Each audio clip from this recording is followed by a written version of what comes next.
Hello दोस्तों, स्वागत है आप सभी का आपके अपन चैनल गुरुमंत्र इंस्टीट्यूट में। आज की ये वीडियो 12th क्लास की केमिस्ट्री की वीडियो है। ऑर्गेनिक केमिस्ट्री में आपका लेसन 10 चल रहा था, हेलो एल्केन तथा हेलो एरीन्स। तो उसमें हमने 2 वीडियो अपलोड कर दी थी। ये आपकी तीसरी वीडियो है।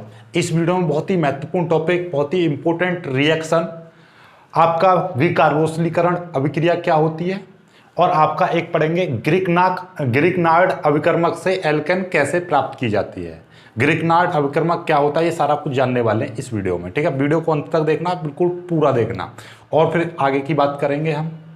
तो सबसे पहले समझते हैं विकार्बोक्सिलीकरण अभिक्रिया क्या है। इसको इंपोर्टेंट कर लेना, इस रिएक्शन को आप इंपोर्टेंट कर लेना। आज हमने बताया था आपको रिएक्शंस के बारे में, लगभग आपका 30 से 35 नंबर, मैं कहूँगा 30 से 40 नंबर के बीच में रिएक्शन ही रिएक्शन आएंगी आपके पेपर में। तो आज पेपर भी बताया था, जिन्होंने केमिस्ट्री का पेपर नहीं देखा है तो वो जाकर देख लें। एक्चुअली में कल हमने एक वीडियो अपलोड की थी जिसमें केमिस्ट्री का पूरे पेपर का एनालाइज किया था, कितने नंबर का न्यूमेरिकल्स बैठ रहे थे, कितने नंबर की उसमें रिएक्शंस बैठ रही थी, कितने नंबर की थ्योरी, इस तरीके से। तो वो वीडियो देख लेना, उसका लिंक डिस्क्रिप्शन में मिल जाएगा, और इससे प्ले लिस्ट में जाओगे तो इससे पहली वाली वीडियो वही है। ठीक है, चलिएगा अब बात करते हैं हम विकार्बोक्सिलीकरण। विकार्बोक्सिलीकरण पढ़ने से पहले आपको थोड़ा सा मैं एक यौगिक कंपाउंड, वो है आपका, यानी कि वसीय अम्ल क्या होता है, ये चीज सीखिए पहले। वसीय अम्ल के बारे में हम आगे पढ़ेंगे, पूरा चैप्टर है उस पर, लेकिन फिलहाल मैं तुम्हें शॉर्ट में बता दूं। वसीय अम्ल, वसीय अम्ल, वसीय अम्ल का नॉर्मली जो फॉर्मूला होता है वो होता है R≡OH। ठीक है, ये होता है। तुमने ये सुना होगा कि फार्मिक अम्ल, ये नाम सुना होगा। एक आपने एसिटिक अम्ल, एसिटिक अम्ल सुना होगा। एक प्रोपियोनिक, प्रोपियोनिक अम्ल, फार्मिक अम्ल, ये हो गया एसिटिक अम्ल। इस तरीके के नाम सुने होंगे। तो ये इसका फॉर्मूला होता है आपका C≡COOH, ये HCOOH, या हम इसको इस तरीके से भी लिख सकते हैं HCOOH। इसका जो होता है आपका फॉर्मूला होता है आपका, मैं बता दूं, CH3 सिंगल बॉन्ड आपका COOH, या इसको आप इस तरीके से भी लिख सकते हो। आप किस तरीके से, CH3 COOH, इस तरीके से। इसका क्या होता है, इसका होता है आपका C2H5 COOH, single bond COOH, या आप इसको लिख सकते हो क्या, C2H5। ओहो भाई यार, मेरे मार्कर बड़ा छूटता है मेरे हाथ से। ये हैं आपके। तो इसमें आपको एक चीज दिखाई दे रही होगी क्या, हमने इससे पहली वाली वीडियो में ही बताया था कि जो R होता है वो क्या होता है, एल्किल समूह होता है। R क्या होता है, R आपका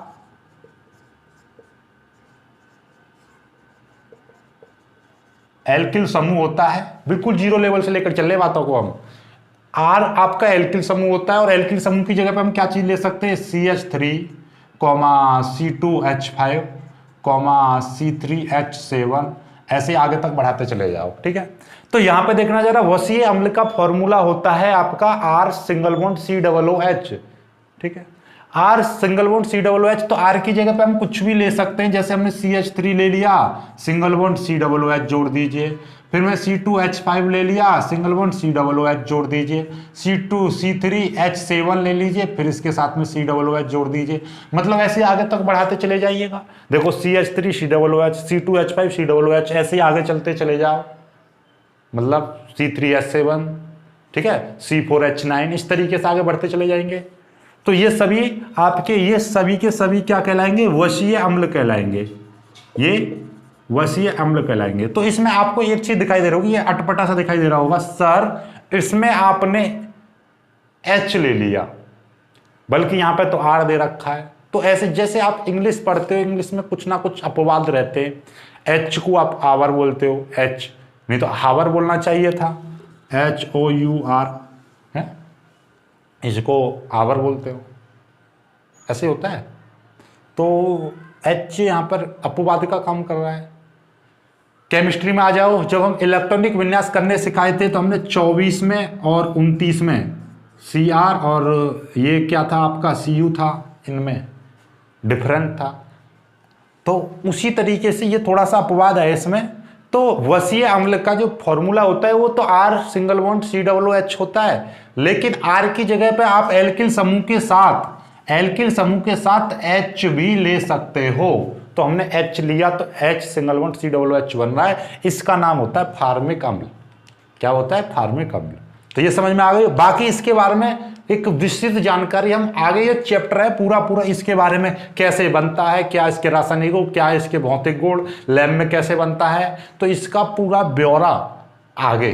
अब ऐसा तो नहीं एक ही चैप्टर में एक ही इसमें कर दें, तो हाल फिलहाल में आप इतने से काम चलाओ कि भैया वसीय अम्ल क्या होते हैं, जिनका formula R single bond COOH होता है, और R की जगह पर आप H या ये CH3 C2H5 C3H7 ये ले सकते हो। जब H लोगे तो बनेगा HCOOH, तो इसका नाम होगा फार्मिक अम्ल, इसका नाम होगा एसिटिक अम्ल, इसका होगा प्रोपियोनिक एसिड, प्रोपियोनिक अम्ल। ठीक है, तो ये इस तरीके से इसका स्क्रीनशॉट ले लीजिएगा। ये चीजें आपको पता रहनी चाहिए, आगे तक काम करेंगी। ठीक है, चलिए अब हम तो इस रिएक्शन पर आ रहे थे, तो रिएक्शन पर आते हैं फिर से। हम रिएक्शन सीखते हैं।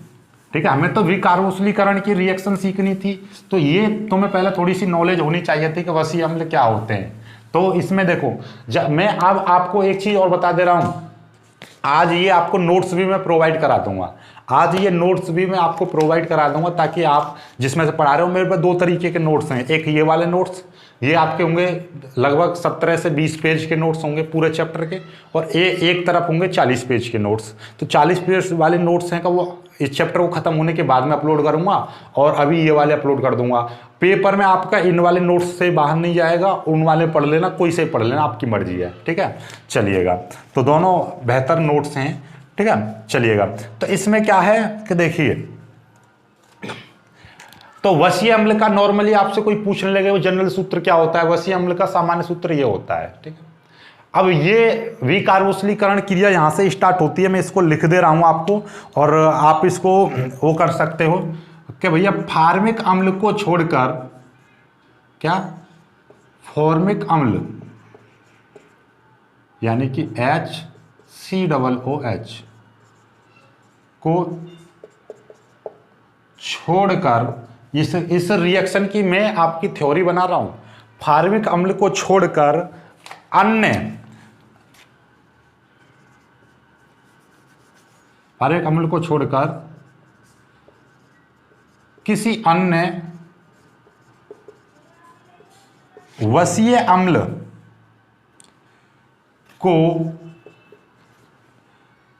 सोडा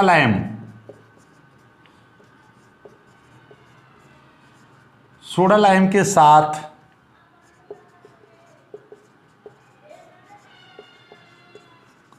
गर्म करते हैं तो एल्केन प्राप्त होती है। एल्केन प्राप्त होती है। ठीक है, चलिएगा, तो ये है इसकी थ्योरी। देखना जरा, हमने कल बताई थी कि हमें एल्केन बनाने की विधियां पढ़ेंगे, एल्केन कैसे प्राप्त होती है। राइट, अब हमें एल्केन में कल हमने वोल्टेज अभिक्रिया पढ़ी थी, फ्रैकलैंड अभिक्रिया पढ़ी थी। आज की अभिक्रिया कौन सी पढ़ रहे हैं? विकार्बोक्सिलीकरण। तो विकार्बोक्सिलीकरण क्रिया तो यहां से स्टार्ट है और यहां पे आके खत्म है। विकार्बोक्सिलीकरण क्रिया क्या होती है कि फार्मिक अम्ल को छोड़कर किसी भी वसीय अम्ल को सोडा लाइम के साथ गर्म करते हैं तो एल्केन प्राप्त होती है। इसी क्रिया को हम क्या कहते हैं? विकार्बोक्सिलीकरण अभिक्रिया कहते हैं। एल्केन बन गई। कैसे एल्केन बनी है कि भैया फार्मिक अम्ल को छोड़कर कोई भी वसीय अम्ल ले लो।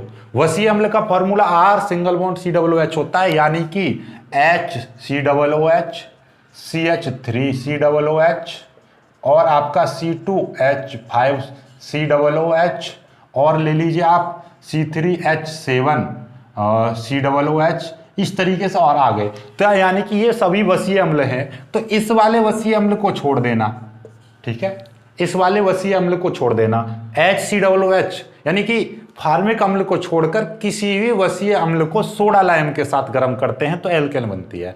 अब दिमाग में आपके एक चीज कंफ्यूजन आएगी कि भैया सोडा लाइम क्या होता है, पहले तो इसे सीखो।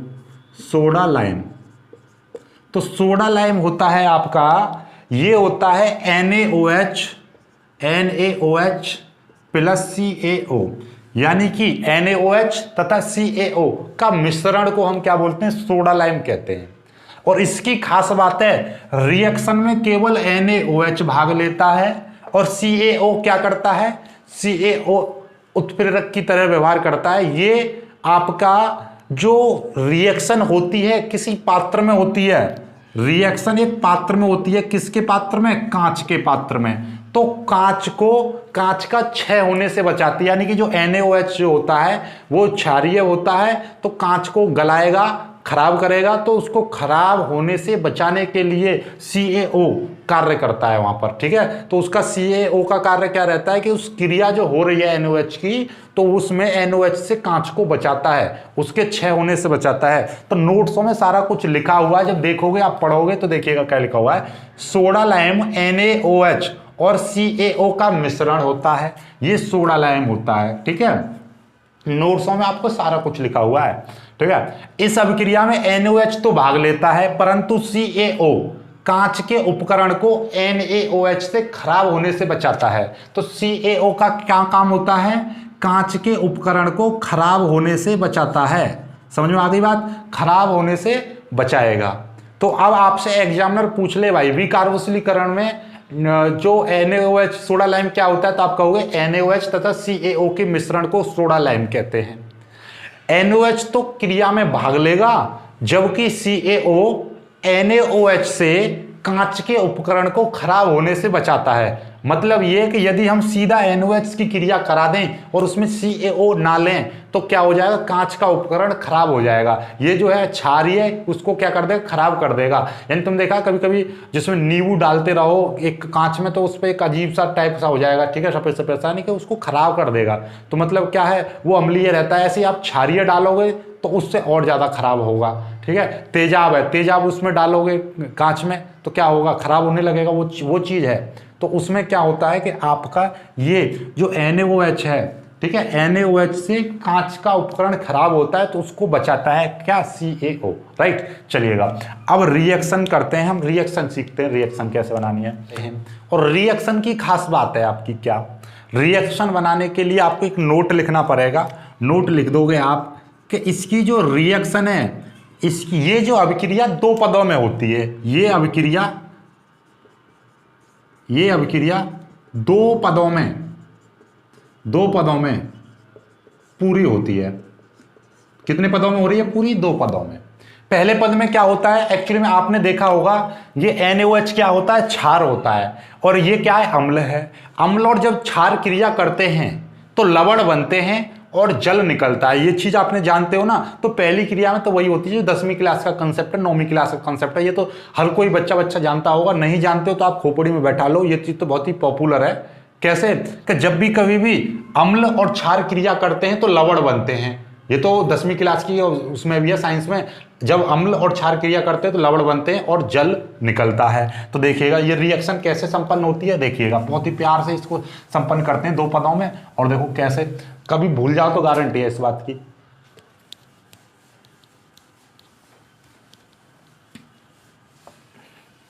लो देखना जरा, हमने क्या बताई है आपको कि भाई आपका ये COOH RCOOH यानी कि आपका वसीय अम्ल को सोडा लाइम का मतलब क्या है, NaOH, ठीक है। इसमें CaO आपका क्रिया में भाग नहीं लेगा, वो ऊपर आ जाएगा, उत्प्रेरक की तरह कार्य करेगा। तो भाई हमको ये पता है जब भी कभी भी NaOH क्रिया करता है किसी अम्ल से तो जल निकलता है। तो देखिएगा जल निकल जाएगा यहाँ पे, ठीक है, H2O, और क्या बन जाएगा यहाँ से RCOONA, देखिएगा कैसे ये चीज, ये तो सामान्य सूत्र बना रहा हूं, सभी लोग याद कर रटवा देते हैं, मैं आपको सिखा रहा हूं। देखिएगा आर सिंगल बॉन्ड ये आ गया, ठीक है ये चीज, और यहां से आपने क्या किया, इसके साथ आपका निकला क्या है, Na निकल गया, ठीक है ये चीज, ये निकल गया। समझ में आ गई बात, नहीं आई?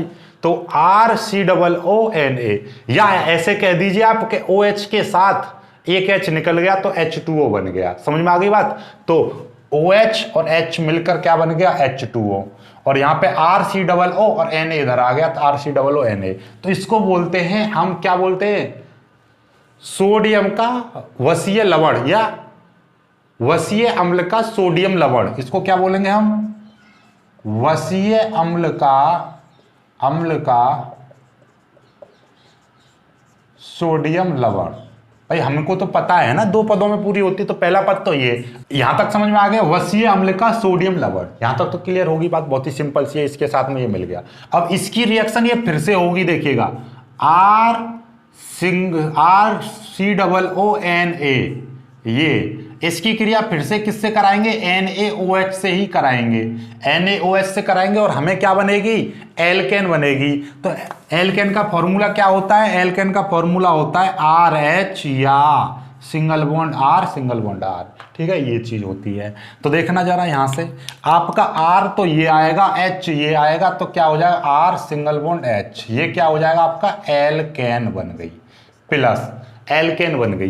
देखना जरा, ये R का इस्तेमाल हो गया, इधर H का इस्तेमाल हो गया, बचा क्या, Na बचा, ये Na बचा, COO और ये, तो O कितने बच रहे हैं, O तो बच रहे हैं आपके 3, और Na बच रहे हैं कितने, 2, और एक C बच रहा है 1।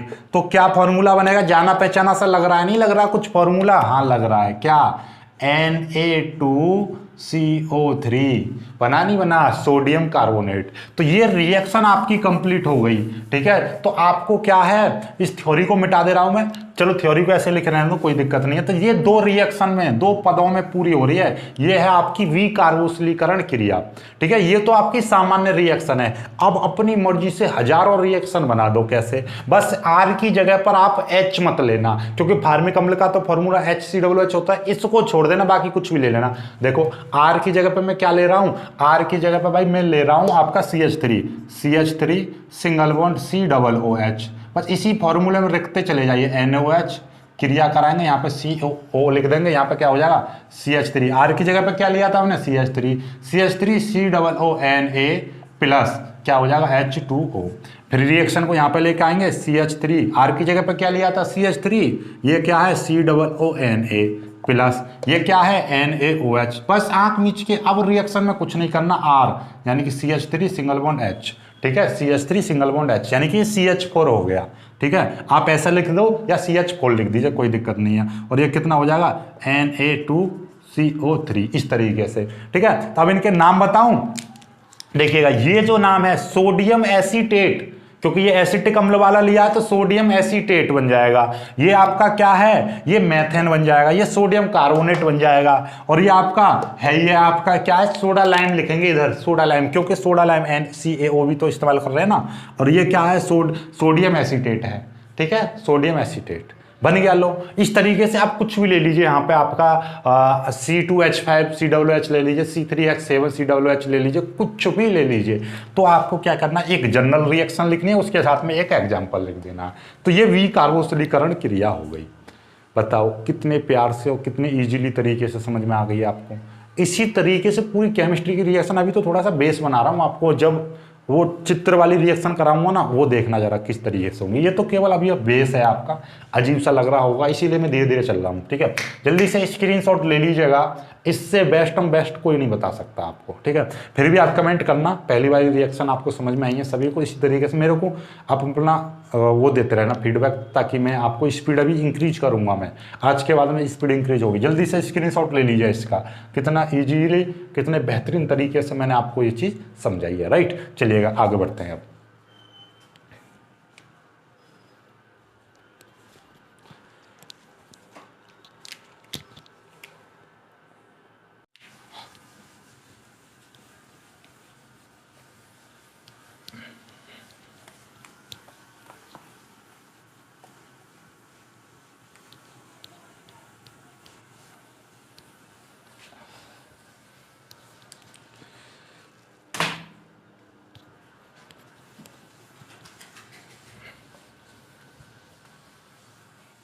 चलिएगा, अब आ जाते हैं अपने, ये वाली रिएक्शन तो कंप्लीट होगी, सभी को समझ में आ गई। अब इस पर बात चलते हैं, ये आपका ग्रिकनार्ड अभिकर्मक से एल्केन की प्राप्ति। ग्रिकनार्ड अभिकर्मक क्या होता है, इससे एल्केन कैसे प्राप्त की जाती है, इस तरीके से क्वेश्चन ये आ चुका है बोर्ड में, और एनसीईआरटी के इंडेक्स एक्सरसाइज में भी दे रखा है ये, ठीक है आपका। देखिएगा, समझते हैं इसको कैसे करेंगे हम। सबसे पहले तो ये जानिएगा ग्रिकनार्ड अभिकर्मक का फॉर्मूला क्या होता है, तो मैं आपको बता दूं, यहां पर लिखोगे आप ग्रिकनार्ड अभिकर्मक का सामान्य सूत्र क्या होता है ग्रिकनार्ड अभिकर्मक का, देखो याद कर लेना बिल्कुल, R single bond Mg single bond X, ये होता है ग्रिकनार्ड अभिकर्मक का सामान्य सूत्र R single bond Mg single bond X होता है। R की जगह पर क्या, R, जहां पर R आपका क्या होता है आप जानते हो, जहां R एल्किल समूह, क्या होता है, एल्किल समूह होता है आपका, R आपका एल्किल समूह होता है। और एल्किल समूह कौन कौन से होते हैं, एल्किल समूह आपको मैं याद दिलवा दूं, क्या थे, CH3 C2H5 C3H7 C4H9, इस तरीके से ये सभी एल्किल समूह होते हैं। इनका नाम पता है आपको, ये क्या होता है, मैथिल, ये होता है एथिल, ये होता है प्रोपिल, ये होता है ब्यूटिल, इसी तरीके से आगे पेंटिल, हेक्सिल, इस तरीके से आगे बढ़ते जाते हैं। अब आपका X क्या होता है, X आपका होता है हैलोजन, क्या होता है, हैलोजन तत्व होता है। हैलोजन तत्व मतलब क्या, हैलोजन तत्व का मतलब ये है कि आपका X बराबर F हो सकता है, Cl हो सकता है, Br हो सकता है, और आपका iodine, fluorine, chlorine, bromine, iodine में से कोई भी एक हो सकता है। तो यानी कि ये तो सामान्य सूत्र है। तो आप ग्रिकनार्ड अभिकर्मक कैसा भी बना दो, देखो ग्रिकनार्ड CH3 single bond Mg single bond Cl, ये आपका ग्रिकनार्ड अभिकर्मक है। मतलब एक बार R में से कोई भी चीज ले लीजिए, मैं ले रहा हूं यहां से C2H5 और ये Mg हो जाएगा, Mg फिक्स रखना है आपको, और X की जगह पे इनमें से कोई भी ले लीजिए, मैं F ले रहा हूँ, ये भी आपका ग्रिकनार्ड अभिकर्मक है। कोई और ले लीजिए, मैं ले रहा हूँ C3H7 ले रहा हूँ सिंगल बॉन्ड Mg। अब यहाँ पे मैं Br ले रहा हूँ, Br ले लो, F ले लो, Cl ले लो, कोई भी ले लो, ये सभी क्या है, ग्रिकनार्ड अभिकर्मक होते हैं। ये सामान्य सूत्र है, ये याद कर लिया तो बाकी रिएक्शन बन जाएगी। अब आपकी देखिएगा, हमें तो ये चीज सीखनी थी, क्या सीखनी थी भैया, ग्रिकनार्ड अभिकर्मक से एल्केन कैसे प्राप्त होती है। क्वेश्चन तो ये आया है, ये चीज तो तुम्हें वैसे दिमाग में पता रहनी चाहिए, एक्सटर्नली नॉलेज। तो इसकी रिएक्शन आपको लिखोगे, क्या लिखोगे, देखिएगा इसकी थ्योरी है थोड़ी सी। ग्रिकनार्ड अभिकर्मक, क्या, ग्रिकनार्ड अभिकर्मक जल समझ रहे हो आप, जल यानी कि वाटर, जल H2O, जल का सूत्र क्या होता है, H2O। ग्रिकनार्ड अभिकर्मक जल से क्रिया करके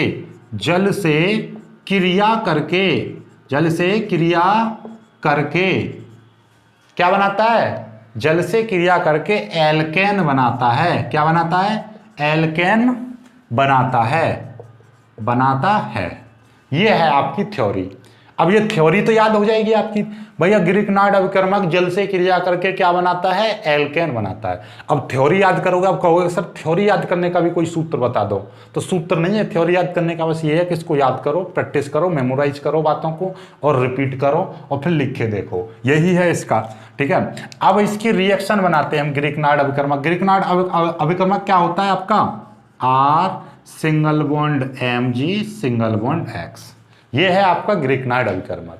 किससे क्रिया कर रहा है ये, जल, वाटर, H2O, ठीक है, H2O से क्रिया कर रहा है, बिल्कुल अच्छी बात है, क्रिया कर रहा है। तो इससे ये क्रिया करके क्या बनाता है आपका, ये बनाता है एल्केन। एल्केन का सामान्य सूत्र क्या होता है, R सिंगल बॉन्ड H, यही बताया था। क्योंकि यदि दो R हैं तो 2 R लगा दीजिए, या आपका एक R और H मिल रहा है तो RH लगा दीजिए। तो R यहाँ से आया, OH में से एक H यहाँ पे इस्तेमाल हो गया। H एक्चुअली में क्या होता है कि H2O की जो संरचना होती है ना, खुली संरचना RH सिंगल बॉन्ड OH होती है, तो H ये इस्तेमाल हो गया, H एक इसके साथ में इस्तेमाल हो गया, तो R के साथ में एक H निकल गया।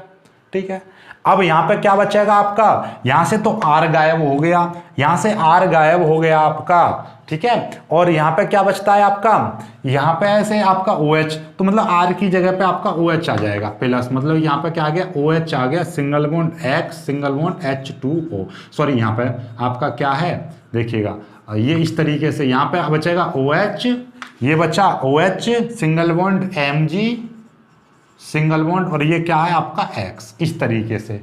ठीक है, एक किताब में तो इस तरीके से दे रखा है, तो एक किताब में यही चीज किस तरीके से दे रखी है, इसी चीज को आप ऐसा भी लिख सकते हो, X को आगे लिख दो, X सिंगल बॉन्ड Mg और सिंगल बॉन्ड OH, इस तरीके से, क्योंकि OH पीछे लगा रहता है तो ज्यादा बेटर अच्छा सा फील होता है, जैसे लाइक NaOH KOH, इस तरीके से, तो अच्छा सा फील हो रहा होगा तुम्हें कि OH पीछे आ रहा है। तो ऐसी कुछ किताबें ये दे देती हैं तो कुछ किताबें ये देती हैं, तो बिल्कुल भी आपको मतलब टेंशन नहीं पालना है कि किताब में ऐसा है, ये तो बॉन्डिंग है, आगे पीछे हो जाती है। ठीक है ना, आप कैसा भी लिख सकते हो, आपको देखिएगा जैसे ये single H single bond OH लिख दीजिए, या आपका OH सिंगल बॉन्ड H लिख दीजिए, बात तो वही आएगी, मतलब ये चीज़ है। ठीक है, चलिएगा को इस पे आगे चल के बाकी कुछ यौगिकों में अंतर रहता है बॉन्ड आगे पीछे लगाने में, लेकिन इनका जो रिएक्शन बनाते समय उसको आगे पीछे हम लिख सकते हैं, तो कोई भी इस पे ऑब्जेक्शन उठाने वाली बात नहीं है, क्योंकि हमारे पास में 6 किताबें हैं, 6-7, तो उनमें कोई कोई किताबें कैसे देती है, कोई कोई किताबें तो इसका भी फॉर्मूला कुछ इस तरीके से देती है। मैं आपको बता दूं, देखिएगा कुछ किताबें इस रिएक्शन को ऐसे लिखती हैं, देखिएगा X सिंगल बॉन्ड Mg और सिंगल बॉन्ड R, और इस H2O को खोल के लिख देती हैं H सिंगल बॉन्ड OH, फिर एरो करती हैं। ठीक है, और एरो करने के बाद एक किताब में ऐसे दे रखा है कि ये वाला इससे जोड़ दिया तो क्या बन गया, R सिंगल बॉन्ड H बन गया। अब ये OH यहाँ पर आ जाएगा तो X single bond Mg single bond OH। लो इस तरीके से। अब बताओ कौन सा तुम्हें अच्छा बेटर लग रहा है, ये वाला ज़्यादा फील करा रहा हो कि हमें ज़्यादा महसूस हो रहा है अच्छा सा, तो इसको कर लेना। ये वाला अच्छा हो रहा है कि ये ऊपर वाला, तो इसको कर लेना, और ऊपर वाला ना लिख पाओ तो इसको लिख लेना। अब इतना सारी तुम्हें रिएक्शन बता रहा हूं मैं, जो चाहे जो मर्जी चाहे वो कर लेना। अब मैं आपको एक अच्छी वाली ये तो आपका सामान्य रिएक्शन हो गई, अब रिएक्शन बना के और दिखाता हूं मैं आपको। ठीक है, एक कोई भी इसमें से एग्जाम्पल के अकॉर्डिंग हम एग्जाम्पल वाली, यानी कि ये तो इसकी सामान्य रिएक्शन है। अब इसके साथ में आपको क्या करना है, ये मतलब ये समझ लीजिए ये इसका सूत्र है, रिएक्शन का सूत्र है। भाई आपसे कह दिया है कि भैया ग्रिकनार्ड अवक्रमक की थ्योरी तो ये है और सूत्र ये है, सूत्र याद कर लो, आप दिमाग में याद करते रहोगे, लेकिन मैं आपको सूत्र भी बता रहा हूँ कि ये बना कैसे। रिएक्शन तो अब आएगी, आप में के छोटे बच्चों को कह देंगे भैया R इसमें से इस्तेमाल कर ले और Cl इसमें से इस्तेमाल कर ले, ठीक है, तो कर दो।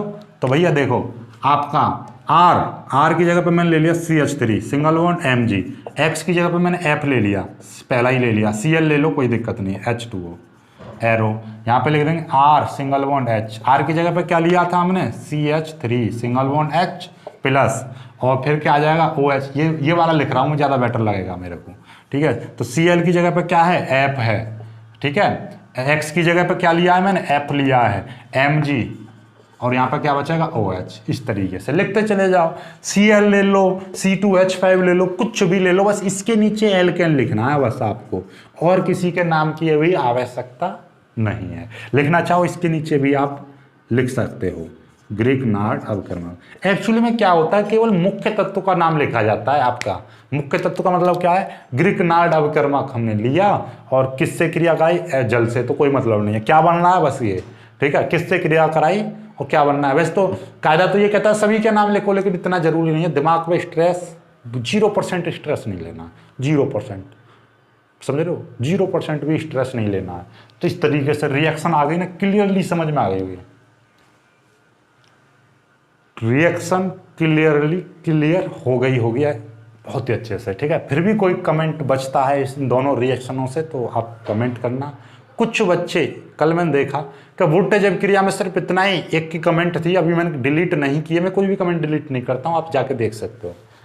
तो बीएससी के लिए सिर्फ इतना ही, क्या मजाक चल रहा है।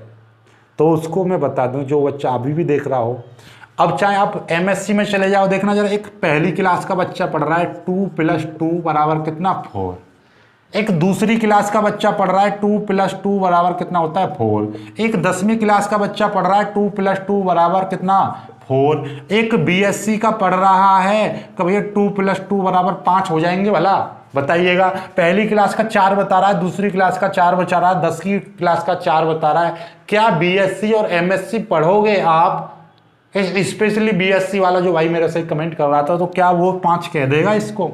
बिल्कुल। मूर्खता की भी एक हद होती है, मूर्खता की भी एक सीमा, लिमिट, हद, पता नहीं क्या क्या होती है। क्यों आप कैसे क्वेश्चन करते हो, देखना तो भाई। अब ये बताओ, ये ग्रीक नाट अविकर्मक है, तो ग्रीक नाट अविकर्मक का फॉर्मूला बीएससी में जाके का बदल जाएगा? यही रहेगा। तो इसकी जो रिएक्शन है ये का आगे बढ़ जाएगी? नहीं ना, है? पता नहीं क्या। अब तुम्हें बीएससी के लिए इस पर क्या पीएचडी करा दूं इसी टॉपिक पर कि भैया ये औजार दे दो, मैं इसको वो कर दूं, इसका ऑपरेशन कर दूं, चीड़-फाड़, हाँ चलिएगा। तो उनको भाई ज़्यादा चाहिए तो मेरे पास आ जाओ, तो उनको मैं एक टॉपिक पर, मेरे पास मैं कर रहा हूँ पूरे यूट्यूब पर, टीचर कितने, एक किताब का इस्तेमाल कर रहे होंगे, ज़्यादा से ज़्यादा 2 का कर रहे होंगे, ज़्यादा से ज़्यादा 3 का कर रहे होंगे, पर ऐसा कोई भी नहीं मिलेगा जो 3 तक कर रहा होगा, ठीक है। और यहाँ पर तुम्हें मैंने पहले ही दिखा दी थी 6 और 2 + 8 बुक्स का इस्तेमाल कर रहा हूँ। 6 तो मैंने आपको दिखाई थी, एमएससी वाली अलग हैं। कितनी हो गई? 8। मैं कर रहा हूँ, कोई भी ऑफलाइन वाला भी 8 का इस्तेमाल नहीं करता होगा, समझ रहे हो?